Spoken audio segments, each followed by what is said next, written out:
Hello, everyone. Welcome to our series on self-marriage. I'm here today with Melissa Denton, who has married herself and is willing to share with us all of the wonderful details. Thank you so much for being here, Melissa. Oh, it's my pleasure. I'm sorry about the dog barking in the background, but hopefully he'll be quiet now. Yeah, it'll be fine. And, when you search your name and self-marriage, the first thing that comes up is this news article about how you revealed that you married yourself while on a dating television show. Can you share more with us about how that happened? Yeah, okay. So I married myself in the June, Mhm. and spent quite a lot of time preparing for the wedding. Did 6 months of solid planning. And it's kind of like after that was over and I'd sort of married myself, loved myself, embraced myself, I thought I'm ready now to kind of like think about dating again. Um, and so I thought, well, I don't really like the idea of dating websites. I'd been in long-term relationships, and I don't think I've ever been on a real proper date, in fact. Um, so I thought, well, actually, if I'm going to do this, and I'm married to myself, really, it would be handy to have the experts, if you like, from the program match me with somebody that they think is suitable for me. So I kind of put the trust in somebody else, to see if they could match me with, I was receptive then to being able to finding love, or at least having fun on the journey to do so. And of course, when I was watching it one Sunday evening, and I just googled the show, and then it said apply here, and I thought, well, okay. So I just answered a series of questions, and pretty much, I think it was the next morning they phoned me and said, Wow. ah, yes, this is quite interesting.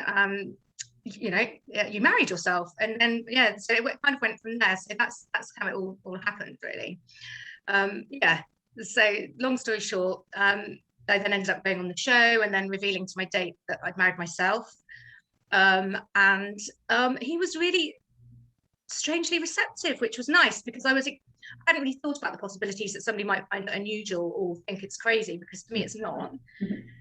And clearly, when the show aired, a lot of people did find it crazy. So this is kind of, there was quite a critical element afterwards, and sort of people thinking that I was a bit mad. But I'm pleased I did it, and it's all part of the journey as far as I'm concerned. So I love that. I love it. And I think you had mentioned before that he saw your ring and asked if you were he married. did. Yes, I had my wedding ring on and my engagement ring. And as we were sat at the bar, I was sort of just playing with it, because you do, when you've got your wedding ring on, you sort of, I was always conscious of it, and was often, it's almost like a nervous habit, sort of fiddling with it. And I said that I basically said that I was on a date with permission of my other half. And then he looked very confused, and then the camera sort of panned down to my wedding and engagement ring, and his sort of eyes widens.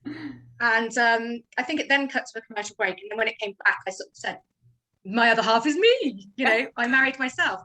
And he looked a little bit surprised, but actually when we started talking in depth about it over the date, he completely got it, which was really nice, because I wasn't 100% sure. I mean, I get it, but I wasn't sure that he would necessarily get it. So yeah, so that's how it kind of came about, because I was sort of playing about with my wedding ring. I love So that. I love that. And whether it was his response or other responses that you received from people that watch that television show or friends and family, what are some of the common misconceptions about self-marriage that you've run into? and you probably get this. A lot of what I get is questions like, well, how does that work? So do you have to divorce yourself if you go out with somebody, or is it legal? And you get all of these people take it so seriously, and they take I think the more the perceived legalities or seriousness of it. They question that a lot more than they question the concept and actually what's behind it and what the meanings are behind it. They see it in a very black and white view. They don't really um, see it as the concept. They see it more as, well, I don't get it. There's a lot of confusion very often about it. To me, it seems entirely normal, but to a lot of people, it's just very unusual. Yeah, I did get a couple of those same questions when I was on This Morning, the UK television Yes, show, and they said, is like, of course it's not legal. And I said, yes, of course it's not legal. It's more of and it is a big deal. It's a big deal, but for very different reasons than I think people expect it to be a big deal, because this conversation about self-love and intentionally building self-love is kind of a new one. yes, yes, very much so. Yeah. Um, yeah, and it is, and even now I still get the, if I drop it into conversation, I recently, I think I told you, I had a party which would have been vow renewals, but it kept getting postponed, and people said to me, "Oh, why have you chosen this venue?" And I said, "Well, it's where I married myself." And they look really confused, but I'm finding more and more people now saying, "I love that." Mhm.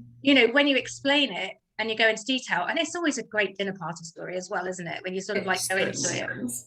Yeah, and I think people are certainly, from when I 3 years ago when I did it to now, people are I think more receptive than they were, Yes. which is great because it's where we want this to go, don't we? And whoever you meet in life, I've now happily settled with a lovely partner. It's still a very important part of my identity and Yes. something that I'm not ashamed to talk about or to explain to people.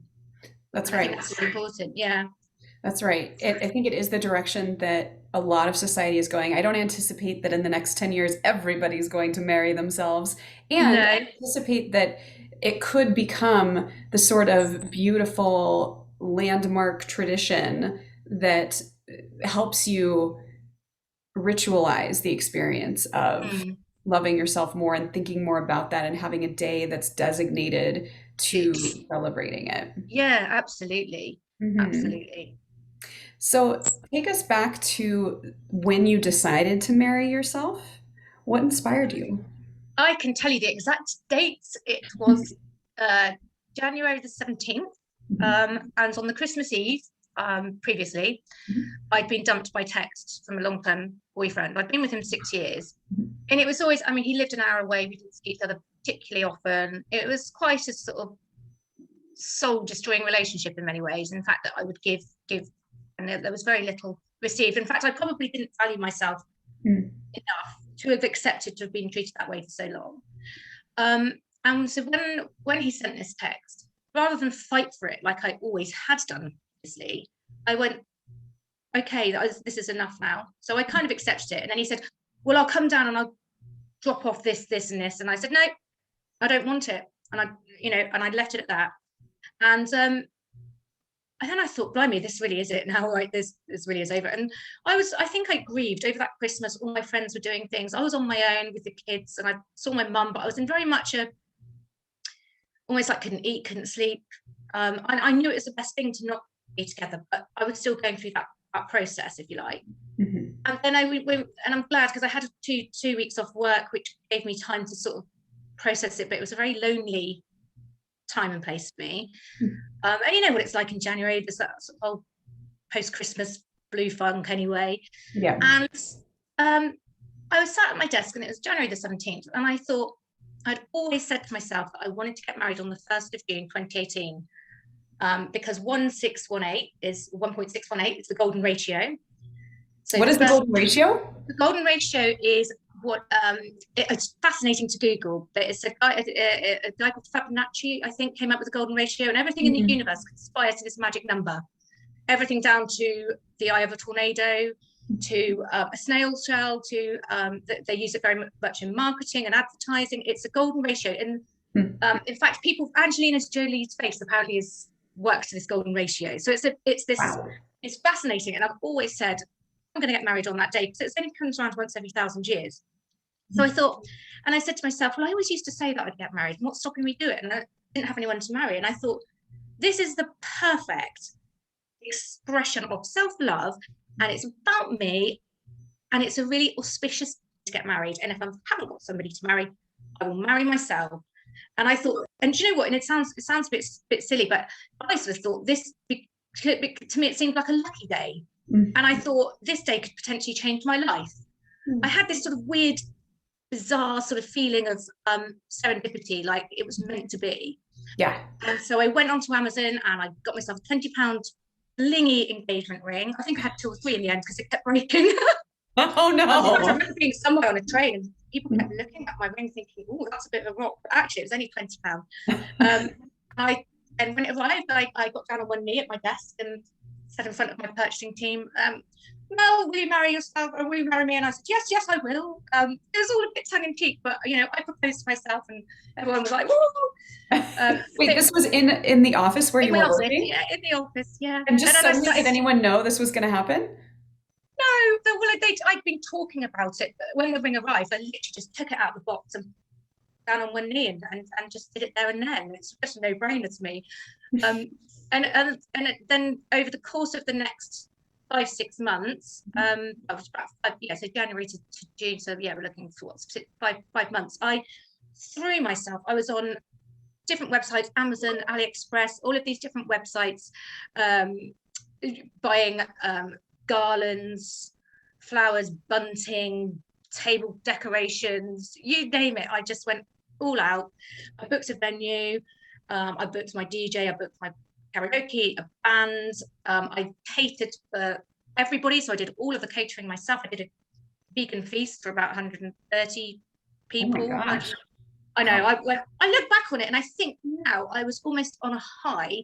And I'm one of these people, when I hyper focus, so when I do something, I want to do it to the best of my ability. So if I'm really invested in something, Yep. that's it. So I did go all out. I did go a bit mad. And then I recruited, like I said, I recruited people to, I said to me, all my friends, I said, look, if any of you want to be bridesmaids or you want to be matrons of honor or you want to do this or you want to do that. And then like my friend said, well, I want to be your celebrant. I want to do your vows, blah, blah, blah. I had another guy that said, a good friend of mine, he said, look, you can marry yourself on the one condition that I can give you away. I said, that's fine. And he also sang a jazz song for me. And then a friend of mine who sadly died of ovarian cancer, was very much a mother figure to me. I got her husband to also give me away. Mm.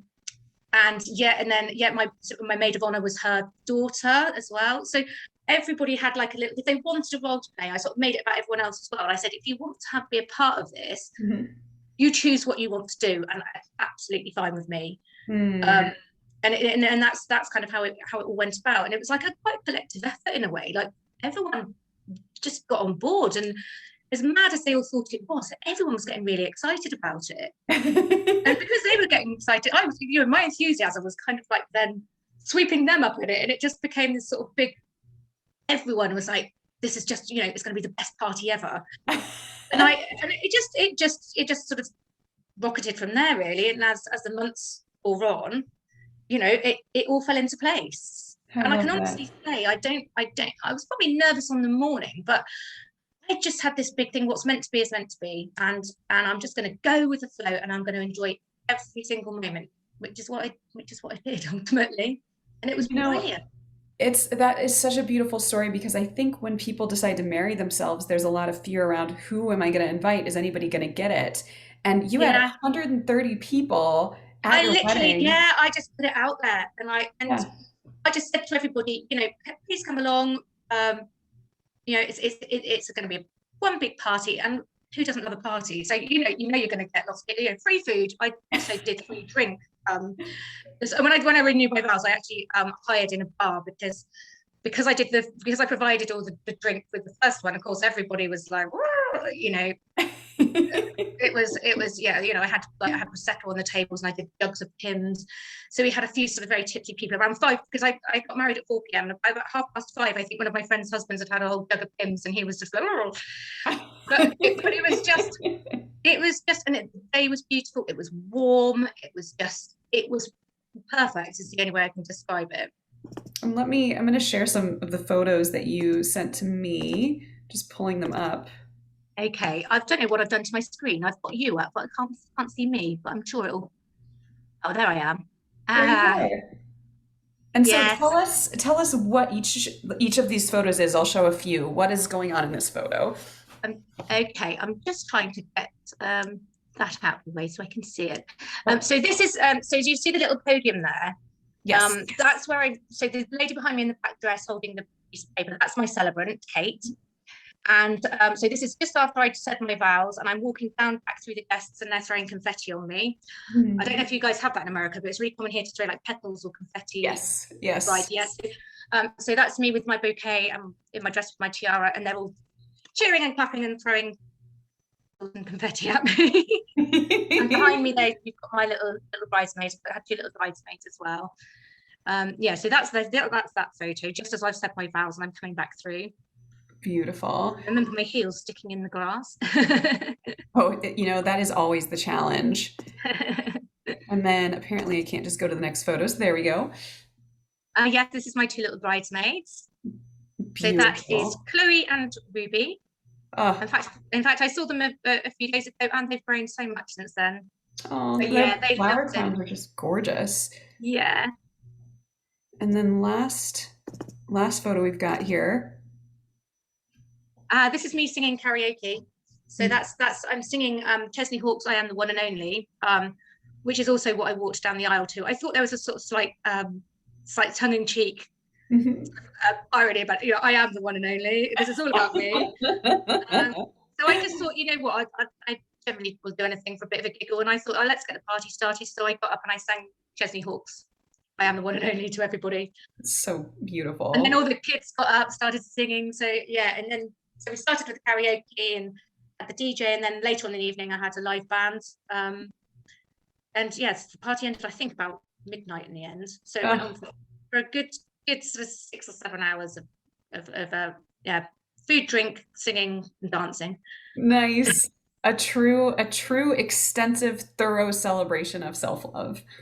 Yeah, it was brilliant, absolutely brilliant.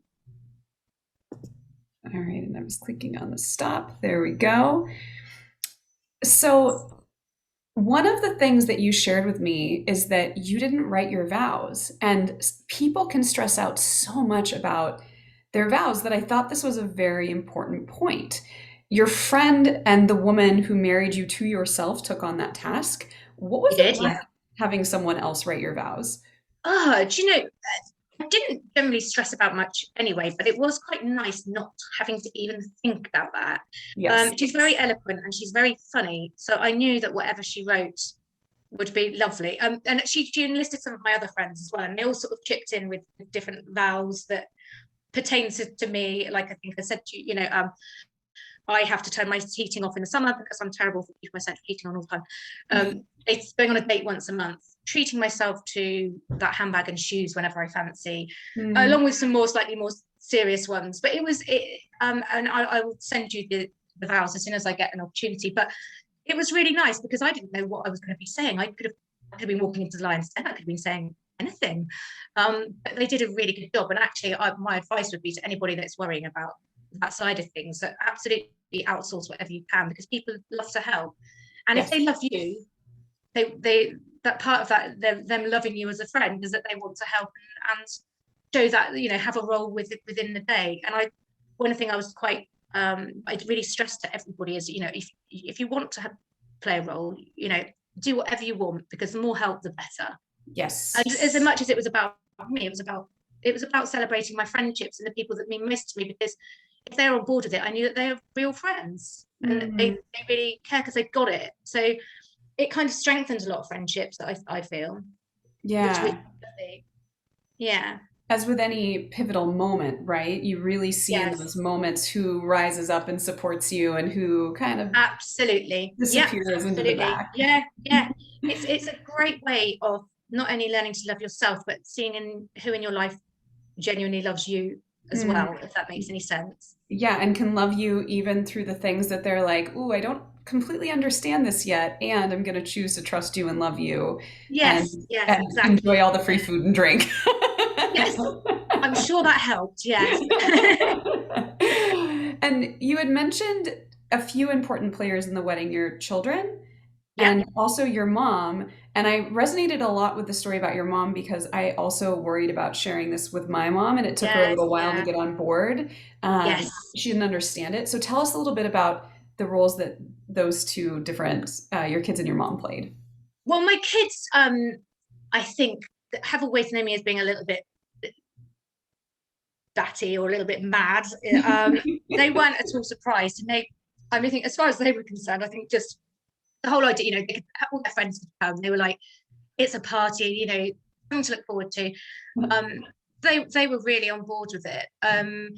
My mum, however, I think it took her a little while because she really didn't understand it. And I think she thought, oh goodness, you know, what's she up to now? Oh, here we go again, sort of thing. Why, you know, why do you need to do this? You know, why do you need to prove this to yourself? And what's it all about, sort of thing? And I said, Mum, can you just trust me on this? And please, will you come along? And she's now 82, so at the time she would have been 79. She's had Wow. both hips replaced. You know, she's a war baby. She's somebody but actually during the 70s, you know, she was a bit of a hippie. She had quite an alternative lifestyle. So I think she ended up being quite quickly sort of becoming receptive to it. And just in the end, I think she thought, you know what, she said, well, what's Uncle Dickie going to say? What's so-and-so going to say? And I said, well, I don't mind. I've invited them all. If they want to come, they do. And I think my uncle phoned her and said, what's she on about? She's marrying herself? What? And she said, oh, yeah. I think her reaction was a bit like, oh, don't ask. But she actually really enjoyed it. And I think with the negative press afterwards, I think she felt really protective of me, but actually very proud, because with what I went through afterwards and the criticism that was levied and some of the really hurtful and hateful things that were said of me, a few years ago that would have broken me, but actually because I loved myself and I knew that what I was doing was not hurting anybody, I'm not upsetting anybody, I'm giving people a really good time. You know, I think she actually thought afterwards, you know, I'm actually quite proud of you for doing that, because I think I shared with you before that my relationship is from the age of 16. I'd always been in long-term relationships, then been single for a few months and got into another long-term, and there was a pattern of behavior that needed to break. I needed to break that cycle of getting into serious relationships, you know, 2 or 3 or 4 months after another one. It's almost like I was transferring my feelings from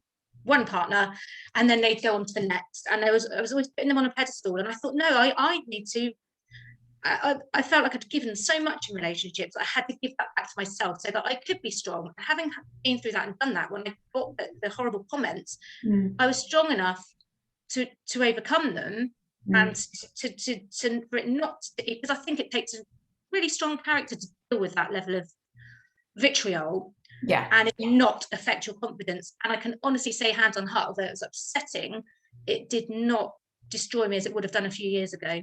And so that's the way I look at it. And I think actually, although it took her a little while to come on board with it, she worried about the backlash.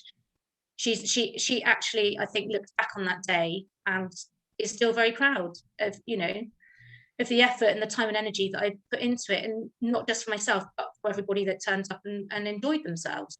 Yeah. And it has set a precedence, because I still now do that once a year, apart from the COVID side of things, it got postponed. But that's what the big party was recently, you know, because I booked it off the back of renewing my vows. And so I've got all the skills now for great party planning. I think that you're pointing to something really important, which is that anytime we're innovating, we're doing something that's new, there is that fear from other people around, what does it mean? Is it safe? Is it okay? How will people be judged? And it does take a lot of courage to be one of the early adopters. And self-marriage, as I'm learning, has been around for decades and decades, probably longer than that. And thousands of people have done it. And yet it still is relatively new. And if you look at, I mean, no one in my parents' generation, actually, that's not true. I'm sure people married themselves, but it wasn't a big thing. So when we're taking action, when we're creating new rituals and structures in life, it will be met with resistance. Yes. And we have to decide just to address it coming from self-love and taking care Absolutely. of ourselves. It's like my brother said to me, I mean, he just didn't get it. He didn't come, and his son, he said, George just won't understand it. It's, you know, it's a bit crazy. I mean, we certainly didn't fall out over it, but I just think, you know, there was that sort of, you know, he said, why stick your head above the parapet? And my feeling is, why not? If you believe in something and there's nothing to be ashamed of and it's not harming anybody, why the way I look at it is the people that have a problem with it are the ones that whose brains need to just expand a little more, adapt a little more. That people, I suppose it's a bit like cognitive dissonance. It's a phrase we use a lot. Because as a vegan, we often talk about people not quite understanding things because they choose to sort of be blinded, because it's easier to follow the narrow road than it is to open your perspective and see the wider picture. And if you haven't been in that place of complete heartache or complete your lowest point, perhaps if you've had a life where you haven't felt enormous heartache or pain or death, for example. I mean, I lost my dad at a very young age. I think in that circumstance, I think you tend to look at the bigger picture and have a little bit more empathy and compassion to people who might think a little differently to you. And actually, as a society, we need to embrace so much more than we do. And I think we are getting better, but there still is a very narrow perspective amongst, certain generations or certain mindsets that does need to be challenged and does need to be looked at, because the only way I can see globally as a whole that we're all going to get better and kinder as a civilization, is seeing other people's perspective and trying to understand it, even if it's not something you would do.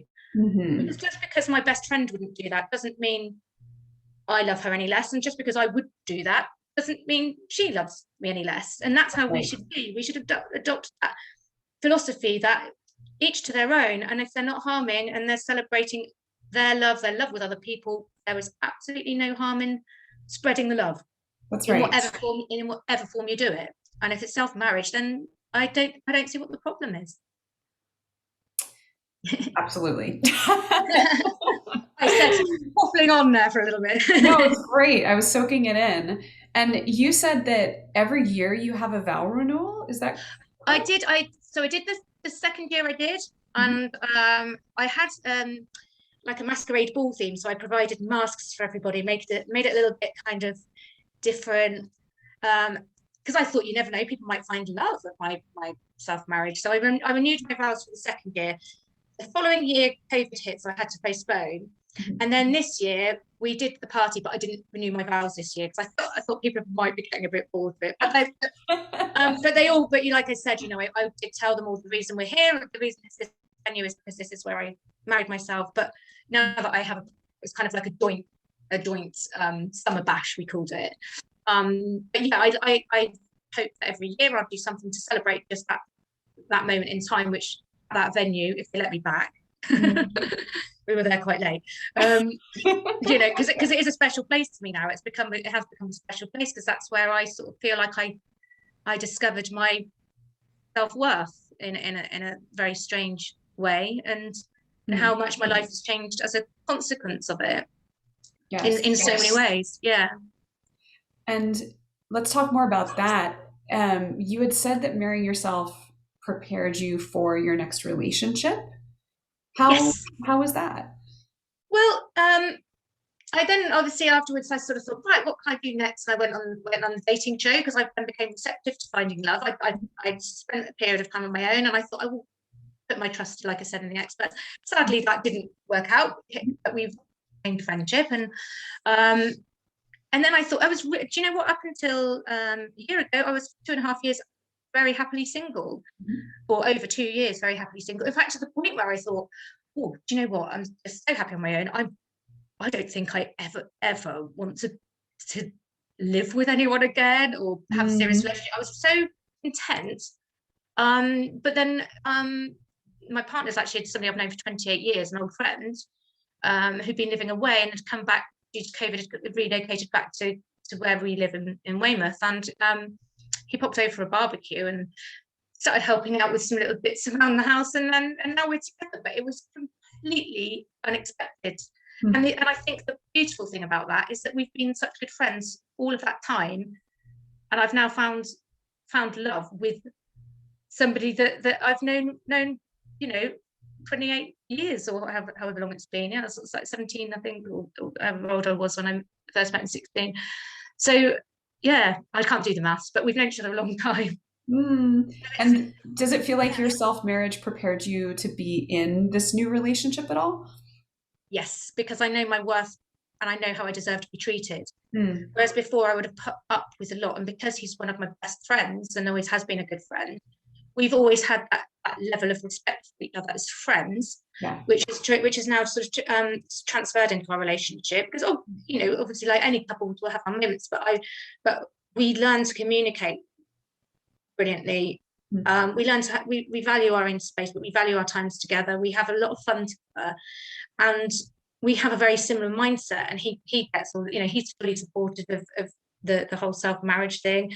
Um, and I think he's yeah, it prepared me to realize what boundaries, what I, the fact that I deserve somebody in my life that will give me the love that I've given to myself. Mm. And that's what's always been lacking before. So in some ways, it was almost like an epiphany, like a revelation. Marrying myself gave me those values that I will not accept anything less than what I perceive to be the best. And that's Yes. still now, that is what I have, because I've given myself that period of reflection. I've given myself that love and attention. And almost like, when you plant a seed and you need to water it and nourish it. And I think I've always gone into relationships where I've been clipped or stamped on, or suppressed, or not been watered, not been fed, not been given that nurturing love. Mm. So you need to give that to yourself to allow yourself to grow, to Mhm. then have somebody to come along to keep watering you, as opposed to, I don't know, mowing you down.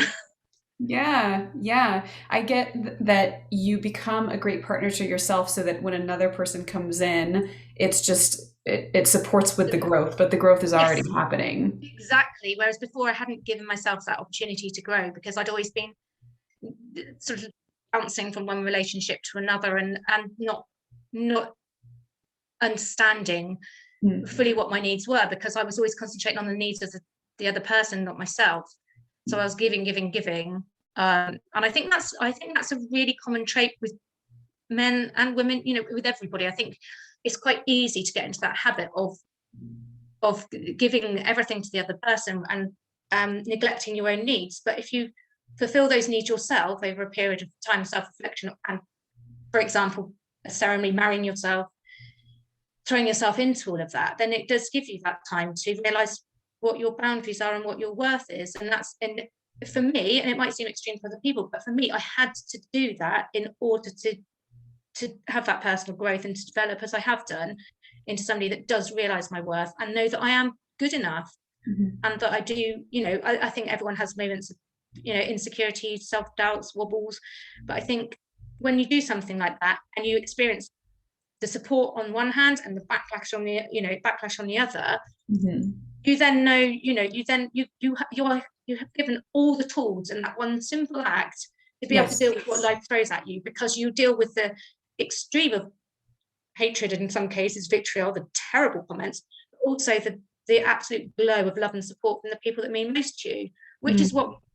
what anyone wants, isn't it? And actually, it's, to me, I don't care what a stranger thinks about all of this, as long as my loved ones are on board and love me and continue to support me, and that's all that matters. And if I lose people in the process, then they're not meant to be part of my journey. And there's that whole saying, isn't there, reason, season, and a lifetime. And I think when you do something like this, you certainly see who your lifetimes are and who your reasons and your seasons might be. Well, Um, on that beautiful note, thank you so much for being here with us and sharing the oh, wisdom thank you. of your self-marriage. It's such a gift to be able to hear about it and how your enthusiasm got everyone on board. Like what an amazing experience. Oh, thank you so much, and thank you for talking to me and letting me speak about it, because I do enjoy it.